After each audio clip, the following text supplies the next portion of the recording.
পশ্চিমবঙ্গের মাধবপুর গ্রামটি ছিল খুবই ছোট, কিন্তু মানুষের হৃদয় ছিল বিশাল।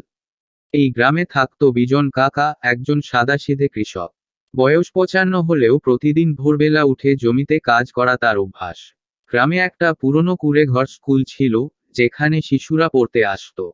বর্ষাকালে ছাদ দিয়ে জল পড়তো, বেঞ্চ ভাঙা, বই ছিল না ঠিক মতো।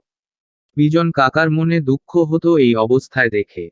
একদিন তিনি নিজের ধান বিক্রির টাকা থেকে কিছু অংশ তুলে স্কুল মেরামতের জন্য দিলেন। গ্রামের যুবকরাও এগিয়ে এল। কয়েক মাসের মধ্যে স্কুলটাকে নতুন রূপ দেওয়া হলো, নতুন ছাদ, দেয়ালে ছবি, শিশুদের জন্য বই আর বেঞ্চ। স্কুলের প্রথম দিন শিশুরা নতুন পোশাকে হাসি মুখে হাজির হল। বিজন কাকা দাঁড়িয়েছিলেন গেটের পাশে, চোখে আনন্দের জল। তিনি বললেন, আমার ধান তো বছরে একবার আসে, কিন্তু এই শিশুরা আমাদের ভবিষ্যৎ। ওদের জন্য কিছু করতে পেরে আমি ধন্য। গ্রামের সকালের রং বদলে গিয়েছিল, এটা ছিল আশার নতুন সকাল।